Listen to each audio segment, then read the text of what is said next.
بسم اللہ الرحمن الرحیم۔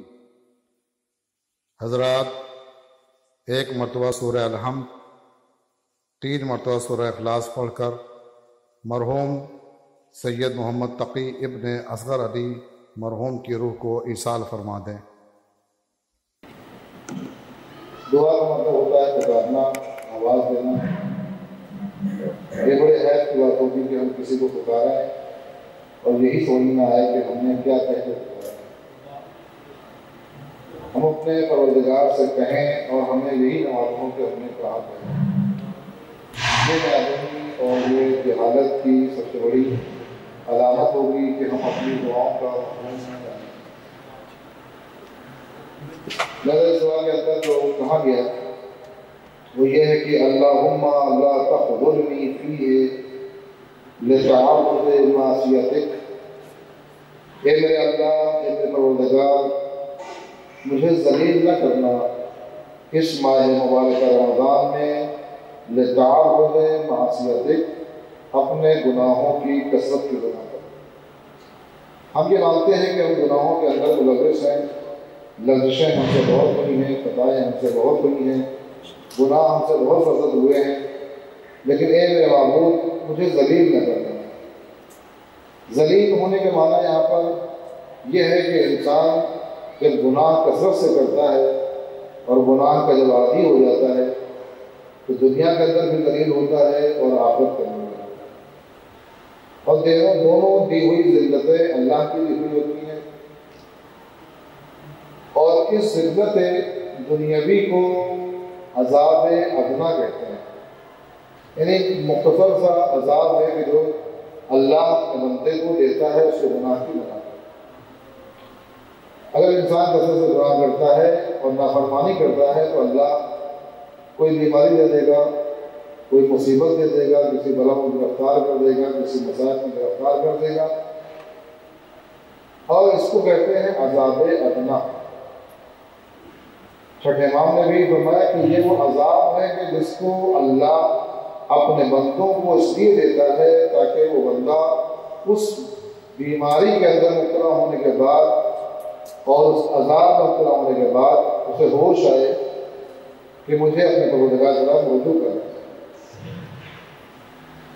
گناہ ایک ایسی شے ہے، اس کے بعد جو جملہ ہے اس کے اندر ارشاد ہے کہ وَلَا تَضْرِبْنِي فِيهِ بِسَيَاطِ نَفْسِكَ نَقِبَتِكَ، اے میرے معبود، دو جملہ ہے اس کے اندر، اے میرے معبود، مجھے میرے گناہوں کی کثرت کی بنا پر اس ماہ مبارک رمضان میں ذلیل نہ کر۔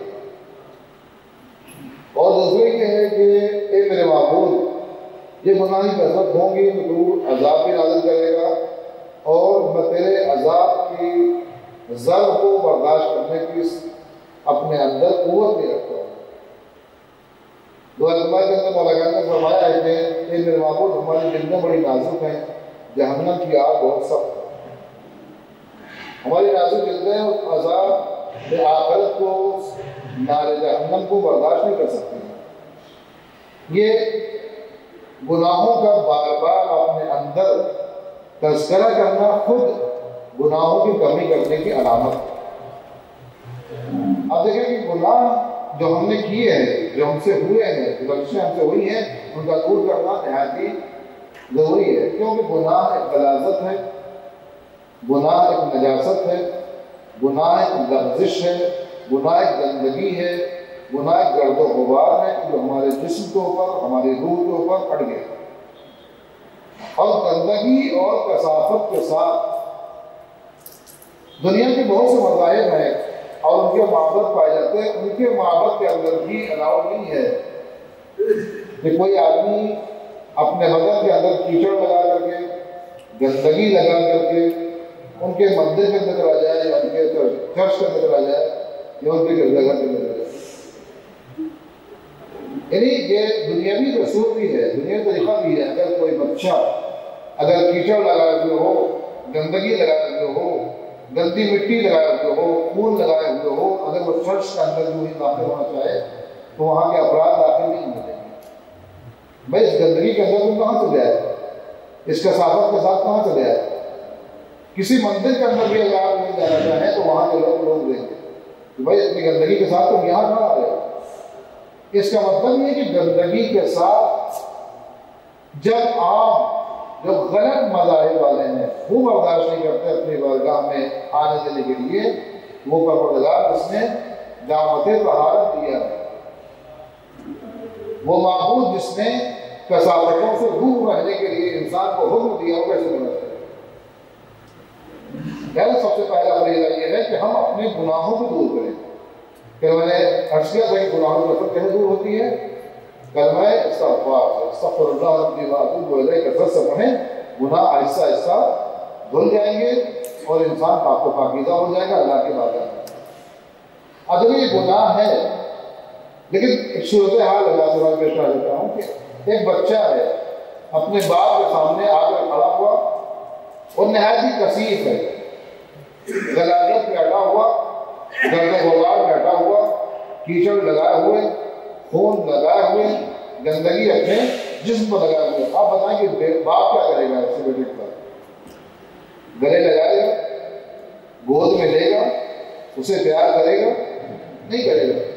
تو کہتے ہیں یہ باپ جو کر رہا ہے اپنے بیٹے کے ساتھ کہ ابھی جو بیٹا سامنے کھڑا ہوا ہے اس کے بدن پر نہ غلاظت رکھی ہوئی ہے، خون لگا ہوا ہے، نجاست لگی ہوئی ہے، گندی مٹی لگی ہوئی ہے، اور باپ نہ بوسہ لے رہا ہے، نہ گود میں لے رہا ہے، نہ آغوش میں بٹھا رہا ہے، نہ کاندھے میں اٹھا رہا ہے۔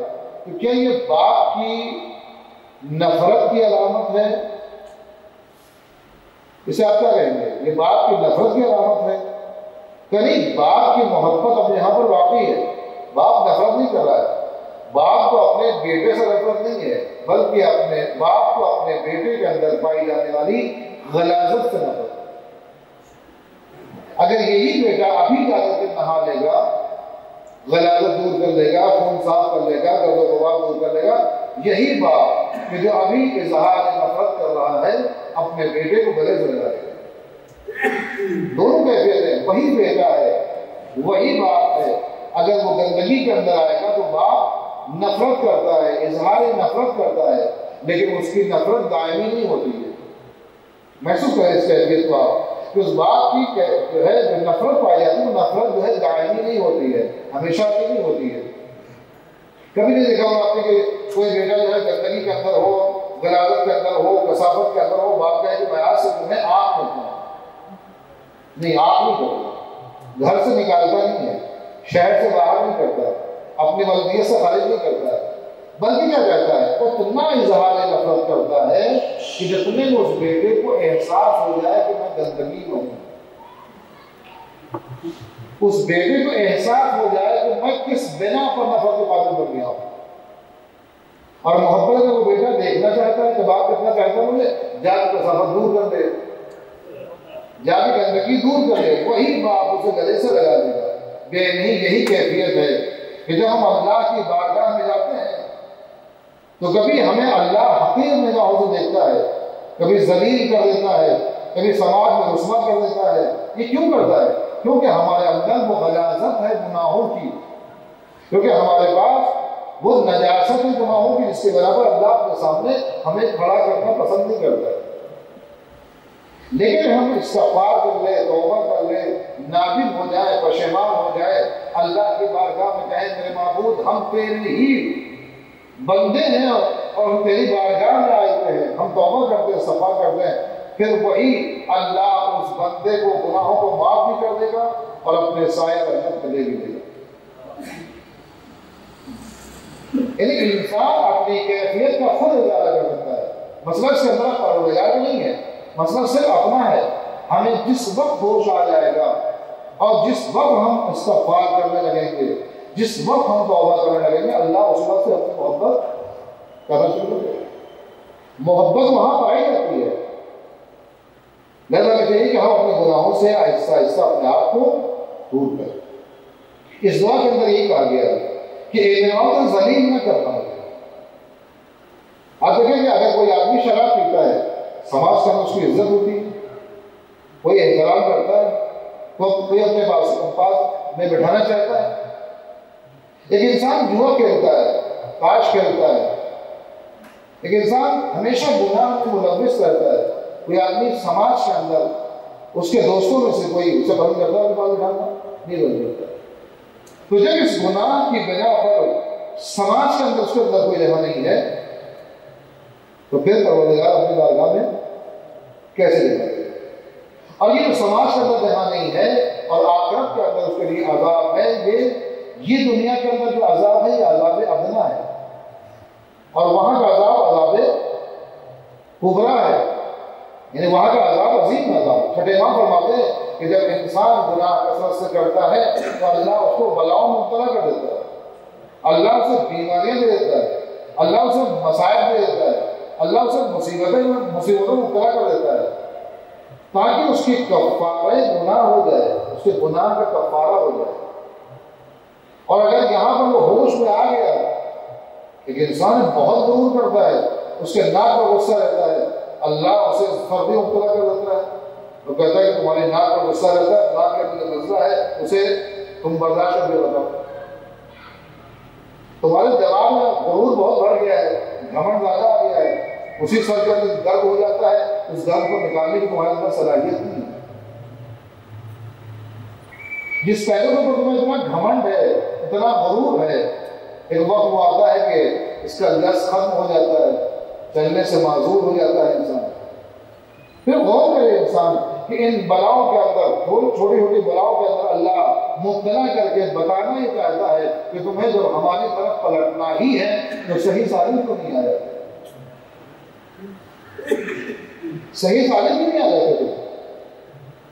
لہذا انسان جو ہے وہ اپنے آپ کو گناہوں سے اور گناہوں سے دور رکھے اپنے آپ کو. اب دیکھیں آج ماہ رمضان کی 6 تاریخ گزر گئی، ہم خود دیکھیں اپنے اندر خود جائزہ کریں. لوگ کہتے ہیں کہ کیا معلوم ہمارا روزہ قبول ہوا نہیں ہوا، کیا معلوم ہمارا اللہ تعالیٰ قبول کر رہے ہیں یا نہیں کر رہے. وہ آپ کو بہتر معلوم قبول کر نہیں کر رہا ہے، آپ کو بہتر اور آپ جائزہ لے سکتے ہیں اپنا کہ آپ کے روزہ رکھنے سے بدلاؤ کتنا پیدا ہوا ہے، چینجنگ کتنی آئی ہے، تحول کتنا پیدا ہوا ہے، تغیر کتنا پیدا ہوا ہے.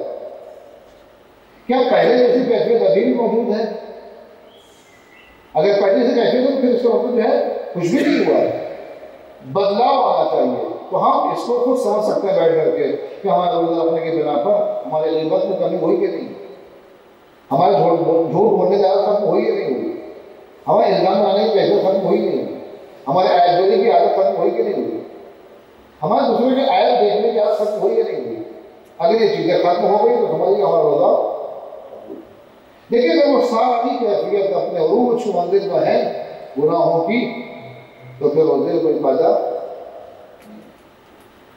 پھر امید رکھنا ہی بیکار ہے. کیونکہ اللہ کہہ رہا ہے کہ تم گناہوں سے اپنے آپ کو پاک و پاکیزہ کرو. یہی وجہ ہے کہ آپ دیکھیں ایک روزے دار کی اہمیت کتنا دی ہے اللہ نے، کہ جب انسان روزہ واقعی اللہ کی روزہ رکھتا ہے، جب انسان واقعی خلوص سے روزہ رکھتا ہے، جب واقعی انسان کے تمام اعضاء و جوارح روزہ رکھتے ہیں تو پھر کیا ہوتا ہے؟ بندہ اس منزل میں پہنچ جاتا ہے کہ اللہ کہتا ہے کہ اگر تم سو گے جب بھی تمہارے سونے کو میں عبادت بناؤں.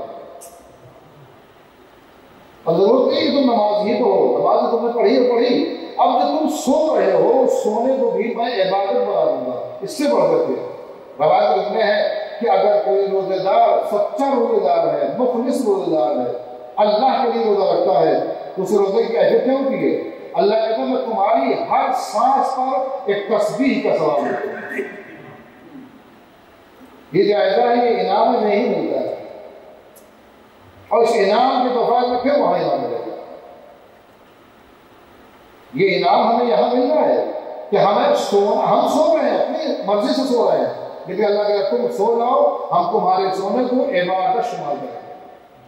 گویا ہم یہ نہیں دیں گے یہ آپ ہی نہیں دے، عبادت کر رہا ہے. تو اگر سانس ہو گئی، انسان ایک دن میں کتنی سانسیں لیتا ہے تو سمجھ رہے ہیں آپ، بہت کریں 1 گھنٹے میں کتنا سانس لیتا ہے گن سکتے ہیں ہم، 10 منٹ کے اندر کتنی سانس لیتا ہے. اللہ کہتا ہے میں تمہاری ہر سانس پر نیکی کے ساتھ دوں گا، نیکی لکھوں گا. یہ جائزہ ہے، لیکن شرط یہ ہے کہ انسان ویسے روزہ رکھے جیسے پروردگار چاہتا ہے. شرط یہ ہے کہ انسان اپنے آپ گناہوں سے آمادہ اور تیار ہو جائے دور کرنے کے لیے۔ اس دعا کے اندر یہ کہ میرے معبود مجھے ذلیل نہ کرنا، کثرت گناہ بہت ہے اور تیرے عذاب کو سہنے کی عادت بھی نہیں ہے اور سہنے کی طاقت بھی نہیں ہے، دونوں چیزیں ہیں۔ بولا انسان کو اللہ یہاں بھی ذلیل کرے گا اور وہاں بھی ذلیل کرے گا، یہاں جو ذلیل کرے گا وہ عذاب صغرا ہوگی اور وہاں جو ذلیل کرے گا وہ عذاب کبرا ہوگی، اور دونوں سخت ہیں، دونوں سخت ہیں کہ خود اس دعا کے اندر کہا گیا کہ اے میرے معبود میں تیرے عذاب کے کوڑے کو برداشت نہیں کر سکتا ہوں، مجھے سکت نہیں ہے دنیا۔ یہ کب ہوگا جب ہمیں اللہ توفیق دے کہ ہم گناہوں سے گناہوں سے آہستہ آہستہ اپنے آپ کو دور کر دیں۔ تو میں نے کل بھی یہ بات پیش کی تھی آپ کے طرف میں کہ میں نے کہا کہ سب کام ہمیں کو نہیں کرنا ہے، جہاں جہاں بھی ہم کمزور ہیں، جہاں جہاں ہم خود نہیں کر سکتے ہیں، ان سارے کام کو اللہ کے حوالے کرنا ہے۔ اے میرے معبود گناہوں سے دور ہونے کی توفیق عطا کر، اے میرے معبود گناہوں سے بچنے کی توفیق عطا کر، اے میرے معبود گناہوں سے پاک ہونے کی صلاحیت عطا فرما۔ یہ تو کر سکتے ہیں، گناہ ہم کر رہے ہیں، گناہ لغزش ہوگی، ہر قدم پہ لغزش ہوگی۔ آپ یہاں بیٹھے ہوئے ہیں، باہر جانے کے بعد جانے کتنے گناہ ہو جائیں گے، لمحوں کے اندر گناہ ہو جاتے ہیں، انسان کو معلوم ہی نہیں ہوتا۔ لیکن یہ ٹھیک ہے کہ ہمارے قبضے قدرت میں نہیں ہے کہ ہم گناہ کریں نہیں کریں، ہم کنٹرول نہیں کر پاتے اپنے آپ کو، لیکن کم از کم اپنے آپ کو ہم اللہ کے حوالے تو کر سکتے ہیں کہ اے میرے معبود ہم سے لغزشیں ہو سکتی ہیں، خطائیں ہو سکتی ہیں، میرے معبود تو ہمیں توفیق بنا فرما کہ ہم گناہوں سے بچ سکیں۔ تو کیا ہماری طرح اللہ بھی مجبور ہے؟ کیا ہماری طاقت طرح اللہ کی طاقت بھی ہے وہ بھی نہیں کر پائے گا؟ نہیں کر سکتا ہے۔ ان اللہ علی کل شیء قدیر، اللہ ہر چیز پر قادر ہے۔ تو یہ روایت ہے کہ انسان کے پاس نفس امارہ ہے جو انسان کو بہکاتا ہے، انسان اور جنات میں سے شیاطین ہیں جو انسان کو بہکاتے ہیں، اور انسان کو شکاری بنا رہتا ہے، ہمیشہ شکاری بنا رہتا ہے، کبھی نفس امارہ کے چکر میں آ جاتا ہے، کبھی جن شیطان کے چکر میں آ جاتا ہے، اور کبھی انسان نما شیطان کے چکر میں آ جاتا ہے، دوستوں کی شکل میں، بھائیوں کی شکل میں، ہر ایک کی شکل میں جو ہے شیطان آ جاتا ہے، وہ ہمیں بہکا دیتا ہے۔ لہذا ہمیں کیا چاہیے کہ ان تمام چیزوں اگر ہم بے بس ہو گئے ہیں، لاچار ہو گئے، تو بس ہم اپنے آپ کو اللہ کے حوالے کر دیں۔ میرے معبود ہمارے گناہوں کو نئے قسم معاف کر دے، بلکہ ہمیں توفیق بنا فرما کہ ہم گناہوں سے بچ سکیں، اپنے آپ کو بچا سکیں ہم۔ لہذا یہ دعا اس ماہ مبارک رمضان میں کثرت سے انسان کو کرنی چاہیے۔ وَزَحْزَحْنِي فِيهِ مِن مُعْجِبَاتِ سَخَطِكَ، اور ہمارے اندر وہ صلاحیت عطا فرما کہ ہم تیرے عذاب سے اپنے آپ کو بچا سکیں۔ عذاب سے بچانا بہت مشکل کام ہے، اس کے لیے طہارت اور اس کے نفس کا ہونا لازم اور ضروری ہے۔ اس کے بعد ایک آیت کی تفسیر میں پیغمبر اسلام نے جب بیان فرمایا کہ اللہ کہہ رہا ہے کہ وَلَنُذِيقَنَّهُم مِّنَ الْعَذَابِ الْأَدْنَىٰ دُونَ الْعَذَابِ الْأَكْبَرِ لَعَلَّهُمْ يَرْجِعُونَ، ہم عنقریب انہیں چکھائیں گے عذاب ادنا، نہ کہ عذاب کبریٰ۔ عذاب کبریٰ تو وہاں دیں گے، یہیں پر انہیں چھوٹے چھوٹے بلاؤں کے اندر مبتلا کر دیا۔ تو کسی نے پوچھا کہ یہ تو وہ افراد جو کثرت سے گناہ کرتے ہیں، لیکن ہم گناہ نہیں کرتے، پھر بھی ہمیں بخار بھی آتا ہے، ملیریا بھی ہوتا ہے، ڈائبٹیز بھی ہوتی ہے، سارے امراض ہوتے ہیں، ہمیں کیوں ہوتے ہیں؟ ہم تو بچتے ہیں، ہم تو آپ کو چاہنے والے ہیں، ہم تو اللہ کے بندے ہیں، ہم تو مومن بنتے ہیں، ہم تو دعویٰ ایمان کرتے ہیں، ہم کیوں مبتلا ہو جاتے ہیں؟ ہم کیوں مبتلا ہو جاتے ہیں؟ پیغمبر صلی اللہ علیہ وسلم نے فرمایا کہ تمہیں اللہ ان بلاؤں کے اندر اس لیے بھی مبتلا کرتا ہے تاکہ تمہیں کھڑا بنا سکے، تمہیں نکھار سکے، تمہارے کیریکٹر کو نکھارے، اتنا نکھارے کہ تم دوسروں کے لیے نمونہ بن جاؤ۔ اگر اسی دنیا کے اندر بہت سے افراد ایسے ہیں جو چلتے ہیں تو لوگ کہتے ہیں واقعی کیا مومن جا رہا ہے، پیشانی میں لکھا تھا اعلان کرنا جا رہا تھا، نعرہ لگا رہا تھا ایمان کا؟ نہیں، اس کا کریکٹر، اس کا کردار، اس کا تزکیہ نفس، اس کے طہارت نفسانی، یہ کیا ہے؟ یہ وہی چیز ہے کہ جو اسے بلاؤں کے ذریعے سے، جو مصیبتوں کے ذریعے سے، جو ناگواریاں جو اسے ملی ہیں دنیا کے اندر، اس کے ذریعے سے اس کے ہاتھ ہوئی ہے، وہ ہے تزکیہ نفس، طہارت نفسانی۔ تو یہ سمجھ لیجیے کہ جو بھی گناہگار ہے وہی بیمار ہوگا نہیں، مومن گناہگار ہے، مومن گناہ کرتا ہے، اور چھوٹا گناہ نہیں بڑا، اللہ چاہتا ہی نہیں کہ ہمارے مومن کے اندر ذرہ برابر بھی گناہ ہو، وہ دل کھڑا بنا کرتا ہے، لہذا مومن کو بھی وہ مبتلا کرتا ہے۔ تو پیغمبر صلی اللہ علیہ وسلم فرمائے کہ مومن جو مبتلا ہوتا ہے وہ اس لیے تاکہ وہ بالکل کھڑا ہو، جب جائے اللہ کی بارگاہ میں تو پھر وہاں پر کوئی گناہ کا شائبہ بھی نہ ہو، گناہ کا وہاں پر ذرہ برابر بھی اثر نہ پایا جاتا ہو۔ لہذا یہ دعا ہمیں ہمیشہ کرتے رہتے، وہ آیاتی کا یا منتہا رغبۃ راغبین، اور ہمیں مدد فرما اے وہ کہ جو انتہائی مقصود ہے، یعنی ہماری آخری مقصود پر مددگاری، آخری منزل ہماری جہاں جہاں جاتے دعا کھاتے ہیں ہمیں کچھ نہیں ملتا سوائے رسوائی کے، سوائے ذلت کے، لیکن یہاں پر جب ہم دل کو کھٹکھٹاتے ہیں تو ہمیں اللہ ہر چیز دینے کے لیے، اور اللہ خود آواز روایات کے اندر ہے کہ جاؤ، جانے کے بعد دل کو کھٹکھٹاؤ اور کہو کہ وہ باپ جو اپنے بیٹے کو نکال چکا ہے نافرمانی کے بنا پر، باپ نے تو اپنا فریضہ ادا کر دیا، بیٹا اپنا فریضہ ادا کرے تو کیا کرے؟ ان بیٹے کا فریضہ تھا کہ دوبارہ پھر آئے، دق الباب کرے، آواز دے، یہ دوبارہ جو آیا وہ اپنا فرض ادا کر رہا ہے، اب دوبارہ پھر اللہ کا فرض بن جاتا ہے کہ وہ اپنے اندر داخل، یعنی دیکھیں انسان باپ اپنے بیٹے کو نافرمانی کے برابر بھگا دیتا ہے، تو کیا بیٹے کو فریضہ دیتا ہے؟